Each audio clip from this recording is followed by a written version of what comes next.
নমস্কার। আপনার যদি পাঞ্জাব ন্যাশনাল ব্যাংকে অ্যাকাউন্ট থেকে থাকে, কিন্তু আপনি ভাবছেন কিভাবে সেই অ্যাকাউন্ট থেকে টাকাটা তুলবেন ফর্ম ফিল আপ করে, তাহলে আজকের ভিডিওটা আপনার জন্য। ফর্ম ফিল আপ করার আগে আপনাকে সর্বপ্রথম এখানে ডেটটা উল্লেখ করে দিতে হবে। আপনি যেই ডেটে বা তারিখে টাকাটা তুলছেন। তো তারপর তার নিচে দেখতে পাবেন একটি ঘর, এই ঘরটিতে টাকার অ্যামাউন্টটা সংখ্যায় লিখে দিতে হবে। সংখ্যায় লেখার পর তার পাশে দেখতে পাবেন লেখা আছে pay to self the some of. এখানে টাকার অ্যামাউন্টটা কথায় লিখে দিতে হবে। যদি আপনি ১,০০০ টাকা তোলেন তাহলে লিখবেন 1000 রুপিজ অনলি। যদি আপনি 20,০০০ টাকা তোলেন তাহলে লিখবেন 20,000 রুপিজ অনলি। ঠিক আছে?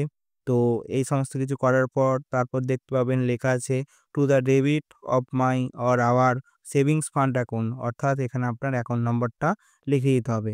অ্যাকাউন্ট নম্বরটা লেখা হয়ে গেলে দেখতে পাবেন লেখা আছে সিগনেচার অফ অ্যাকাউন্ট হোল্ডার, অর্থাৎ যার অ্যাকাউন্ট থেকে টাকাটা তোলা হচ্ছে তিনি এখানে সিগনেচার করবে, অর্থাৎ অ্যাকাউন্ট হোল্ডার।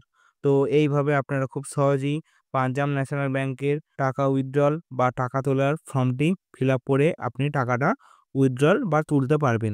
এই সমস্ত গুরুত্বপূর্ণ ভিডিও পাওয়ার জন্য আমাদের চ্যানেলটিকে অবশ্যই সাবস্ক্রাইব করে আমাদের পাশে থাকবেন।